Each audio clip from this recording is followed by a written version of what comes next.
Comey was spying on Trump. Well, the reason he was writing the memos was to create a record so that he could destroy No him. American knowingly colluded with the Russians to interfere in our election campaigns. Oh, wait, unless you mean Hillary Clinton. Pardons, prosecutions, and transparency.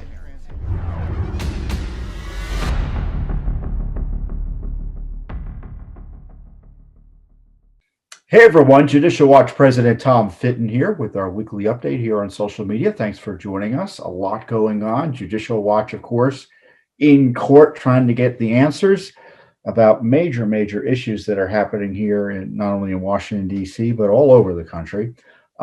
We've got new information, a new lawsuit we filed related to the Capitol riot. We've got new information on horrible material related to the sale of fetal organs using your tax dollars. At least one court is unhappy with the situation. And on top of that, we're also investigating the nursing home scandal in New York and in Pennsylvania. First up, I want to talk about the border crisis caused by the change in policies by the Biden administration. Practically speaking, we have an open border if you are a underage person crossing the border illegally, or you're part of a family unit crossing the border illegally. You get in and you get released ultimately. That's the way it's looking. And the Biden administration's in crisis mode is because they're, quote, processing these folks, and the numbers are overwhelming the system. Now, they're not doing anything to curtail the transit of illegal border crossing. In fact, they're encouraging it by releasing those who get across the border. Now, prior to this, you had a crisis in 2019, and the Trump administration, to its really patriotic credit, because the president did what presidents are supposed to do in terms of preserving our Republican form of government and protecting our sovereignty and border, he reformed the asylum system, and he made it clear to the countries that were sending illegal immigrants up here that would not be tolerated anymore. And so, as a result, that if you wanted to seek asylum, and there are credible claims of asylum, it's not to say you can't have asylum, but you just can't come here, claim asylum, and then abuse the process in the sense that you get automatically released and you never show up for your asylum hearing. And that's the end of the matter. And President Trump largely curtailed that by requiring individuals to apply for asylum in Mexico. And, my understanding is many of those who applied for, once they figured out that was the case, they ended up going home. And they had a much more aggressive analysis of asylum claims that resulted in more rejections of fraudulent claims. And of course, the left likes to pretend that if you want to enforce the law on asylum, you're against asylum. No, in fact, when you enforce the law on asylum, credible asylum claims are handled expeditiously, and those who need them get them handled quickly. And those who are abusing the system similarly get quickly, and ought to quickly get drummed out of the system after due consideration. But Biden blew all that up because of its extreme open borders agenda. And now we have an open borders crisis in Texas and elsewhere on the border. They're talking about housing thousands of illegal alien border crossers. Well, I don't know if they're technically illegal in the sense children who cross the border are treated differently legally. So, in effect, they're encouraging the cartels and the human smuggling operations, the trafficking operations, to ramp up again. And they're going to, as I said, house potentially thousands of teenage males. And of course, any male who crosses the border who is not a teenager is going to say they're a teenager, so they can get the benefit of essentially what is Biden's amnesty, practically speaking. I've already told you they're trying to curtail interior enforcement, and they're practically speaking shutting down enforcement at the border. And of course, when you're rushing the border with thousands of illegal aliens, that it provides a nice distraction for the cartels who want to rush the border with other illegal items they need to traffic into the United States. So it's a rule of law crisis, it's a sovereignty crisis, it's a national security crisis. Judicial Watch has been in the forefront of highlighting the national security threats caused by our open border on the south there. And of course, it's a public health crisis because they're not, they're pretending to be concerned about COVID if you're wearing a mask on a plane. I flew on a plane recently. I mean, there were 50 announcements saying we had to wear masks. Do they require someone to wear a mask to cross the border? Of course not. Did they do COVID testing for everyone? Of course not. In fact, the reports are they're releasing folks they know have COVID into the population without telling anyone. So this is the Biden administration, and it's purely the fault of the Biden administration. This isn't something he inherited and it just got a little worse. He came in and changed policies. And this is the result. It's a border crisis. He's failing to do his core duty as the president of the United States, to enforce the law, faithfully execute them, and secure our border and secure our sovereignty. I mean, if you want to talk about impeachment, and I encourage you to watch my speech I gave a few weeks ago, where I talked about this issue. If you're talking about impeachment, that's the sort of thing you impeach presidents over, in my view. Now, what is Judicial Watch doing? Well, first of all, we are challenging the welcome mats in jurisdictions, the sanctuary policies that encourage illegal aliens to A, go to those places, and then B, harm the public safety by allowing illegal alien criminals, folks who are not only illegal aliens, but go on to commit additional crimes here in the United States that harm the public safety, to get out. So we got two big cases in San Francisco and one in Santa Clara County, which is just south of San Francisco, challenging those sanctuary policies. And we're still pursuing a case in Maryland that's on appeal. These are taxpayer standing lawsuits where the theory is that taxpayers have a right to make sure their funds at the state level aren't being used to engage in illegal behavior or support, engage in activities that violate the law. Now, separately with the border crisis, we've initiated a series of Freedom of Information Act requests. You may have seen recently news that the Biden administration is walling off any reporters from getting into these new caged facilities, as I call them. In fact, the new Secretary of Homeland Security, Mayorkas, is going down on a, quote, private CODEL, congressional delegation trip, Republicans and Democrats, senators going down with them to look at the border. Private. I don't know which Republicans are on that trip, but I wouldn't be part of that scam. Supposedly it's private because of privacy concerns and COVID-19. So now the big government and the Biden administration is using COVID-19 to cover up their activities that aid and abet illegal activity on the border. Because when you, by the way, are taking kids that you know have been trafficked there, and after filing some paperwork, move them to another location, you're part of the human trafficking operation. You're part of child smuggling.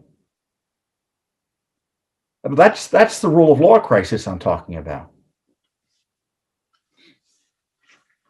I mean, all the news today is about, I'm sure you've seen Biden tripping 2 or 3 times going up the stairs in Air Force One. And I've highlighted to you before my concerns about his cognitive issues. And, I'm concerned he's suffering cognitive disabilities that are impacting his ability to do his job.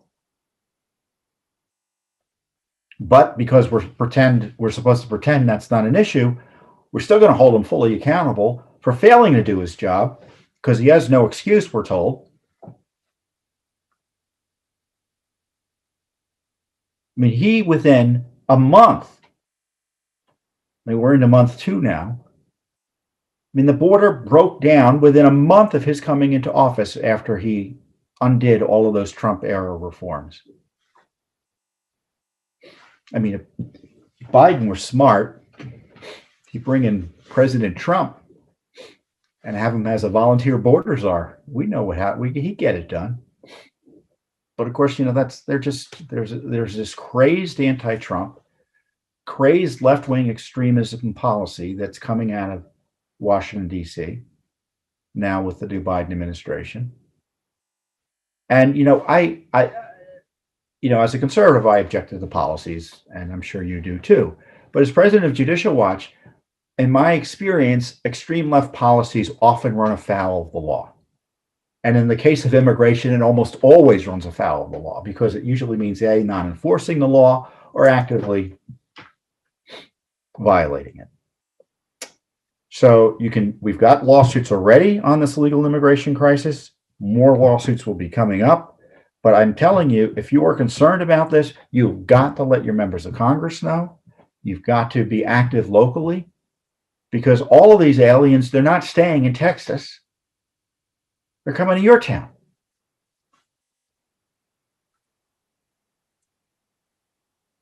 As I said, the health crisis, the public safety crisis, I'm sure all of the Central American centered gangs like MS-13, etc., are going to be all excited because they're going to get an influx of new members as a result of these young men coming in with the help of the Biden administration. This is a nightmare. And if I were the governor of Texas and other border states, I'd look into that constitutional provision that allows states to engage in a compact to protect themselves against an invasion. How many thousands of illegal aliens constitute an invasion?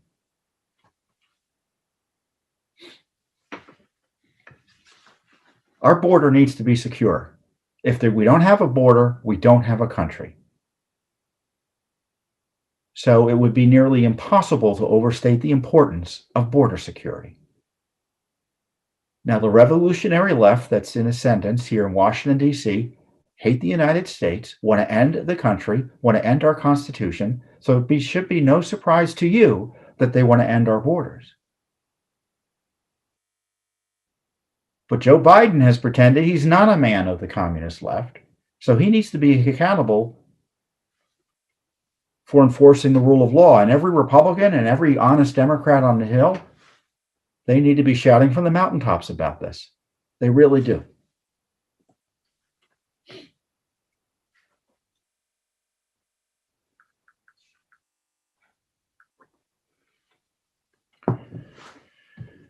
So one of the other scandals in Washington, D.C., it has the national implications. I say it's a scandal, but it's another threat to your freedoms as an American citizen, is the use of the January 6th riots to attack any opposition to the leftist extreme agenda that Joe Biden and his allies on the Hill want to pursue. And that includes... that agenda includes suppressing dissent. It includes making it potentially criminal to criticize certain policies. It includes encouraging big tech to censor you if you say the wrong thing. I'm not talking about inciting violence or the other things they pretend to care about, they pretend to care about, which in fact they don't really care about. The left spent the last year inciting violence. It's been principled conservatives who oppose violence.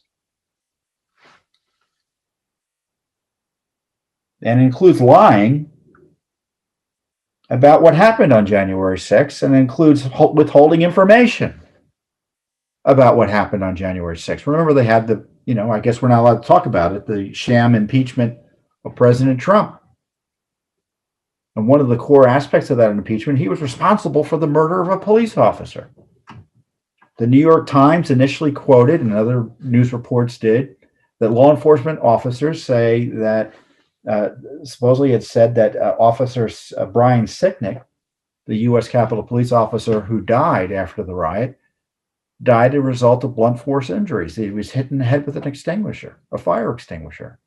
I mean, I'm sure you recall all the dramatic descriptions of that. It turned out, it looks like not to be true. New York Times had to correct and or revise that because it looks like he didn't die from blunt force trauma. They're not sure how he died. In fact, we still don't have the medical examiner's report, which is mighty unusual given the length of time that has passed. So Judicial Watch does what Judicial Watch does best. We ask questions.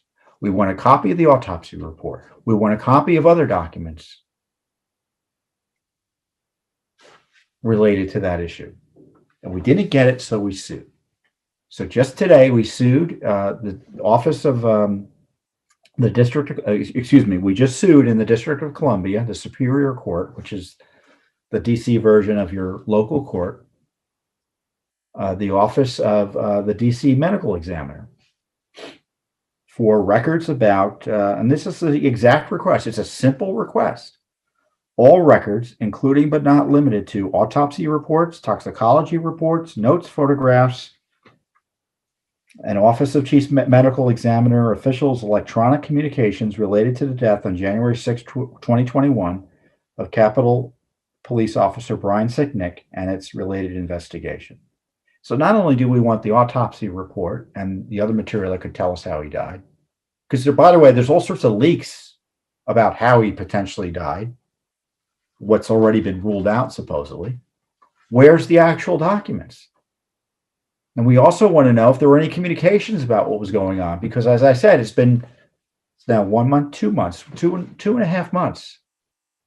Well, it's almost, about a little over almost 2.5 months since he died, and we still don't know how he died. I mean, we had a president impeached over this, and we still don't know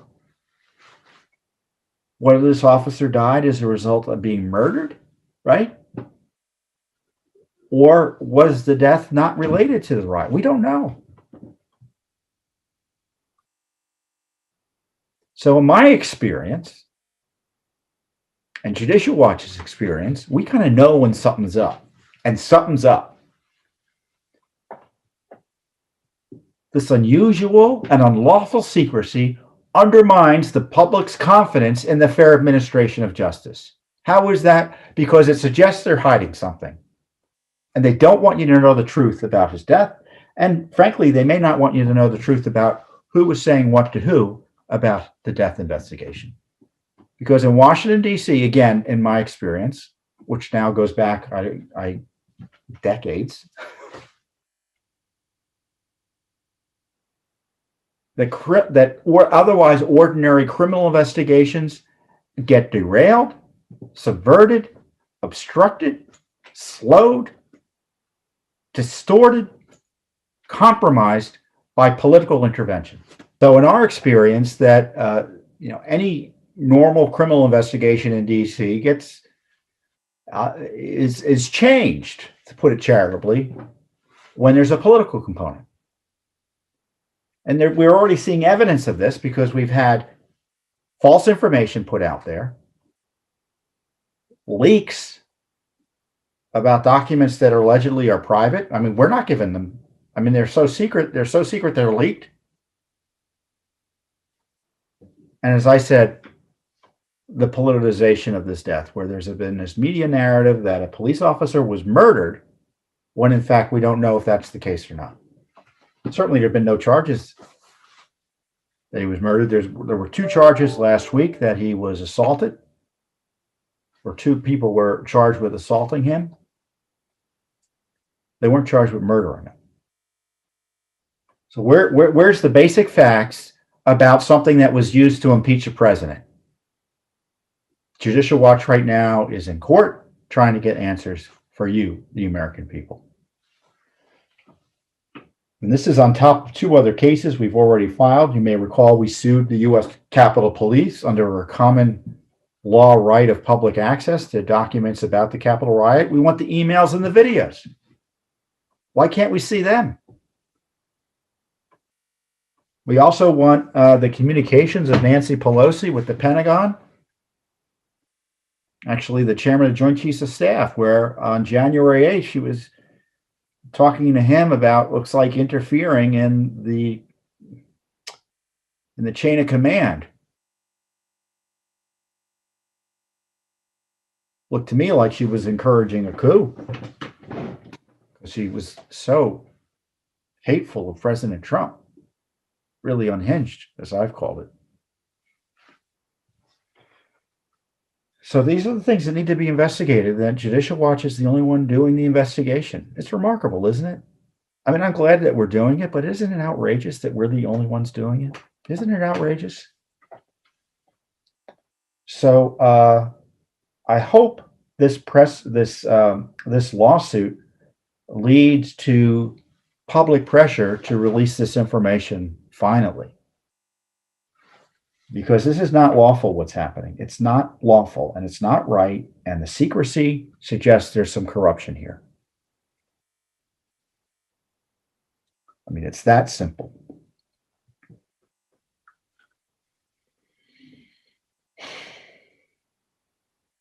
Boy, there's a lot of stuff to be angry about these days.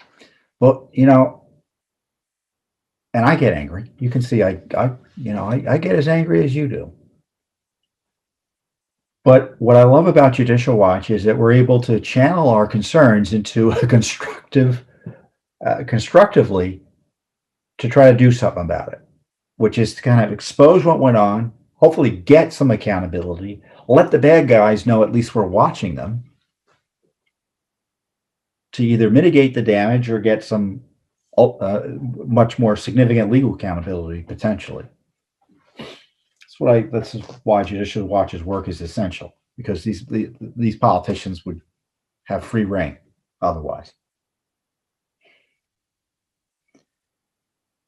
Similarly, you've heard about the stories in New York and Pennsylvania and other states about decisions by those governors and senior public health officials made, and I call them public health because that's what everyone else calls them, but they really should be called political health decisions makers.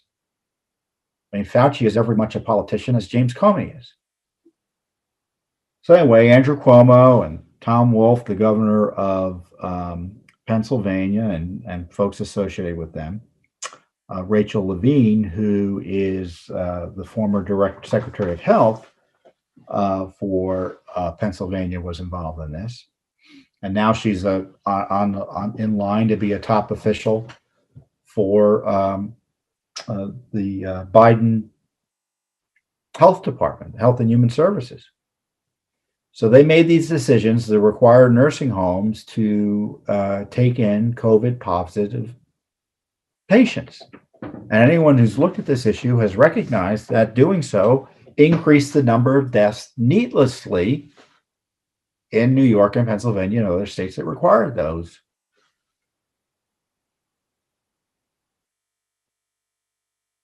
Nursing homes to take in COVID positive patients. Now, how many deaths are they responsible for? I don't know. I really don't. It's maybe not as many as critics suggest, but certainly more than one. And if it's your family member who died needlessly because of government decision making, that's all that you need, one. Now, other states didn't make decisions like that. In Florida, I mean, the nursing homes were more susceptible to COVID because the older you are, the more susceptible you are to the severe getting a severe case of COVID and dying. But Cuomo is also in a scandal because his people allegedly withheld information about the actual numbers from both the Trump administration and state officials in New York and the legislature that were investigating it. And he may have lied about what they were doing. So it's a big scandal. So one of the things we did was we began asking questions, is what we do. We have a number of FOIAs. And I have to say, about any particular topic, I say, we're suing about the nursing home deaths. It means that we've got one lawsuit about the nursing home deaths, but we probably have a dozen to 20 to 30 other FOIAs about it that we haven't gotten around to suing on. So this is just a sample of, we don't sue on every FOIA we pursue and get stonewalled on, We simply don't have the capacity to do that. That would be thousands of lawsuits per year, practically speaking. But in this case, we asked the Department of Homeland, the HHS, specifically the Centers for Medicare and Medicaid Services, which is a gargantuan agency within HHS, for communications about the COVID nursing home policies in New York and Pennsylvania. And there are 1, 2, 3, 4, 5, 6. So 6 different subsets of questions we had about those communications. We wanted communications between New York and HHS and Pennsylvania and HHS. Those are the broad categories. So this is a big scandal. COVID was bad enough, but it was worsened, in my view, by decision makers like Cuomo and in Pennsylvania, worsened by those who, politicians of both political parties, who panicked and imposed lockdowns that have never been used before in human history, forget about American history, to control a pandemic. Restrictions on our liberties, punishments, destructions of businesses, harming children, and the health consequences of all of that suppressive activity, which are probably significant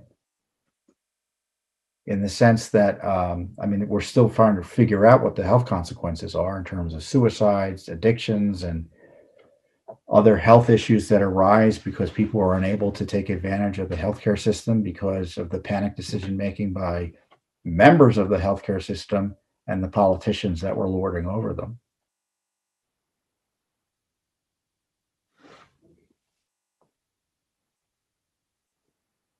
So, this is what Judicial Watch does best. There's all these debates, and we want to say, what are the numbers?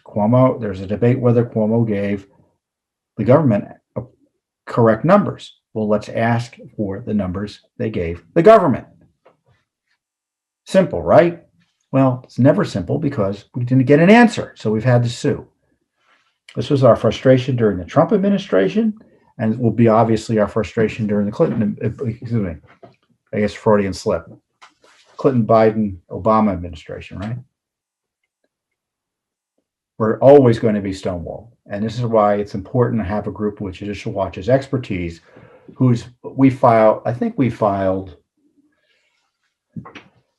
my guess is we're probably near 500 Freedom of Information Act lawsuits by now. 500. That's 500. And that's probably 5,000 FOIA requests. So there's no group that has more experience in FOIA than Judicial Watch. And it's slow, it's laborious, but it's historically consequential in ways that other oversight fails to be here in Washington, D.C. Congress relies on our work. The administrations rely on our work of both political parties.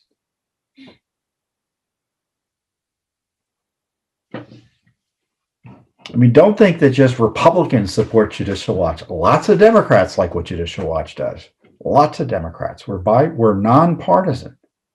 Just because we got a conservative attitude about what government should do and the size and scope of government and a conservative skepticism that what liberals call good, needed government programs are often just a way of engaging in corruption.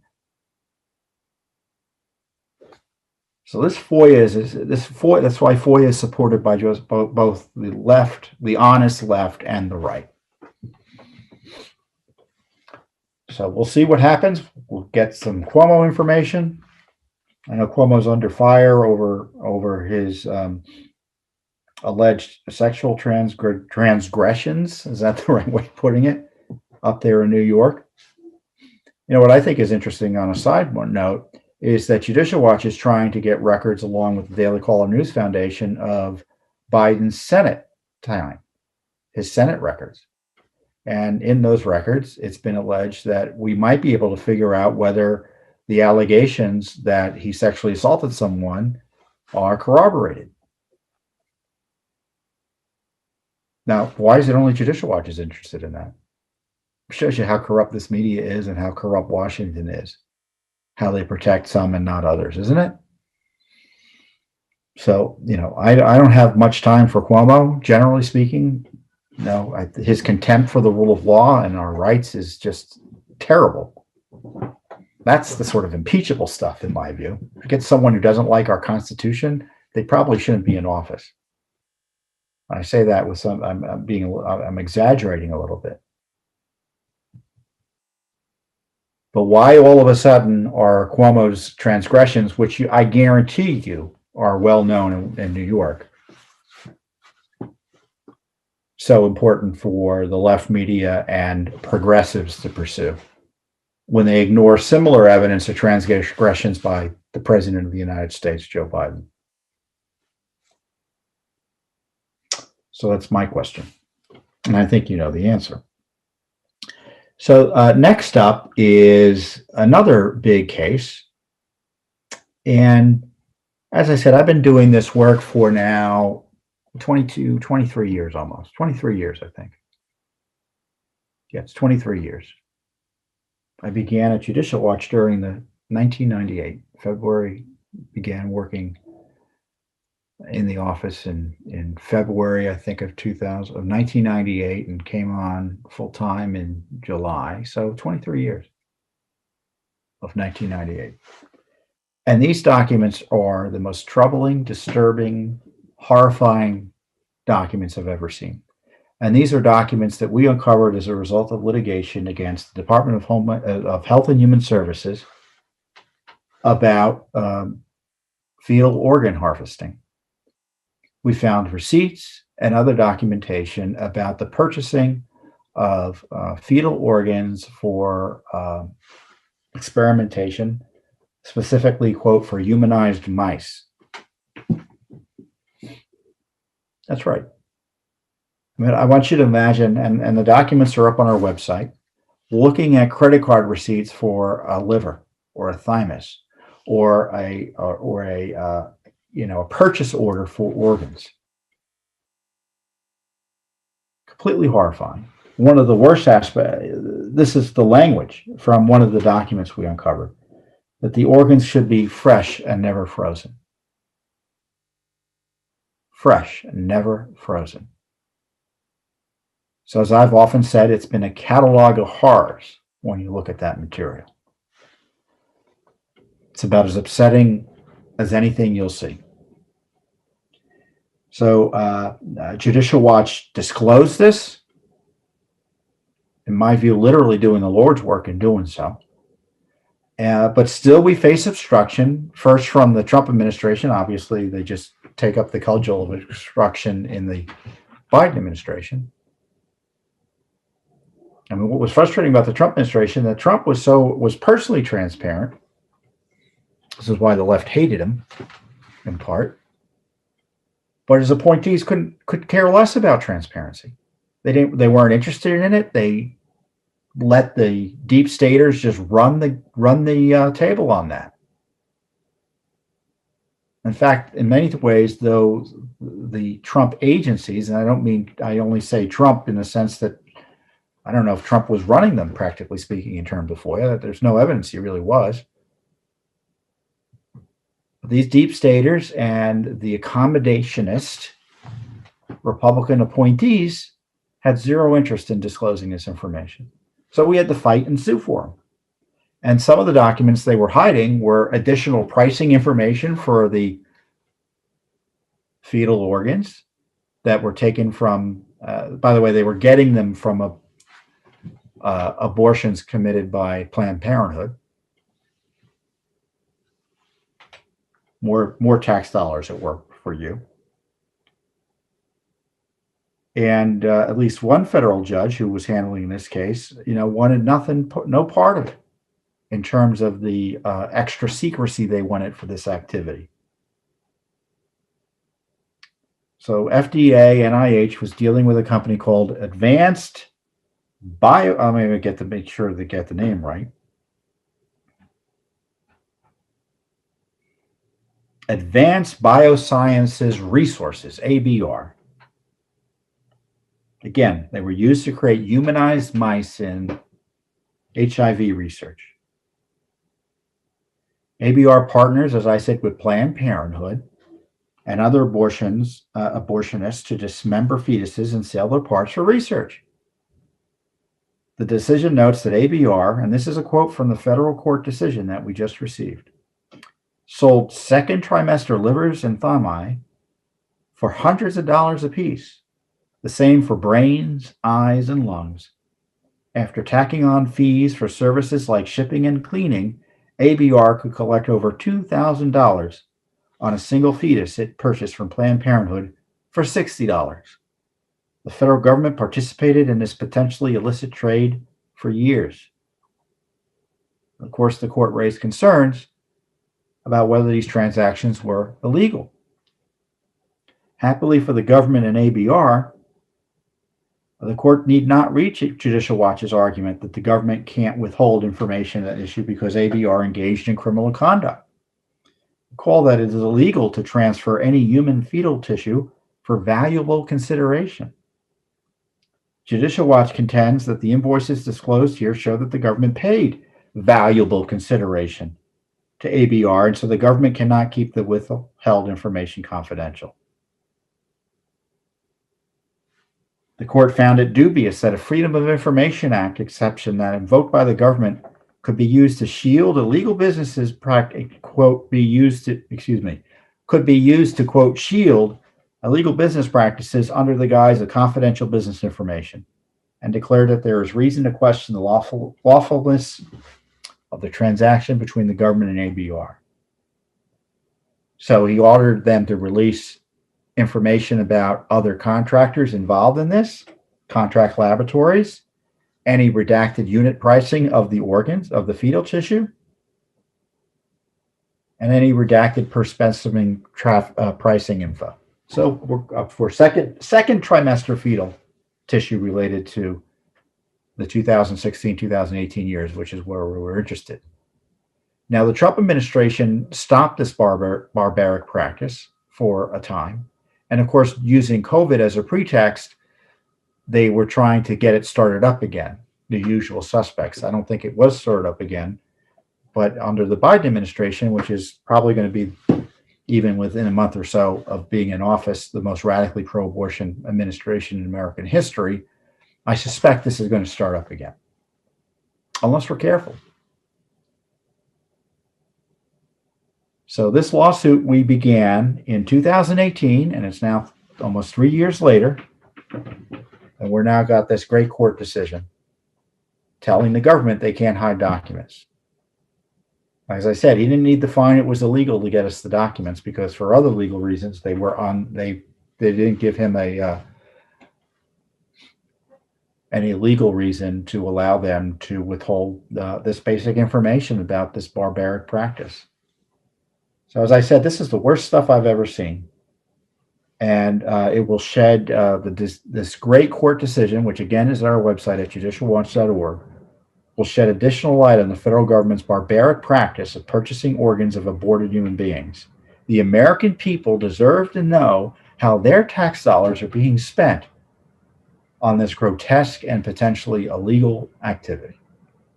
I suspect you agree with me, don't you? So this is a big deal. We're not giving up on this, and you can believe we're going to monitor what the Biden administration is doing, and if there's more information here publicly worth sharing, we will highlight it for you. I have a feeling there are actually documents we still have that I think we need to release out as well. So there's more to come, I think, on this case, no matter what happens. So with that being said, I hope you have a wonderful week. And I hope you see why, if you already are supporting Judicial Watch, why that support has been so worthwhile. And if you aren't supporting Judicial Watch, why you should support Judicial Watch. There's no one else doing the heavy lifting that Judicial Watch is doing to hold the government accountable to the rule of law that Judicial Watch does. So I encourage you to continue to support our work, or to begin supporting our work Thank you very much, and I'll see you next week here on the Judicial Watch Weekly Update.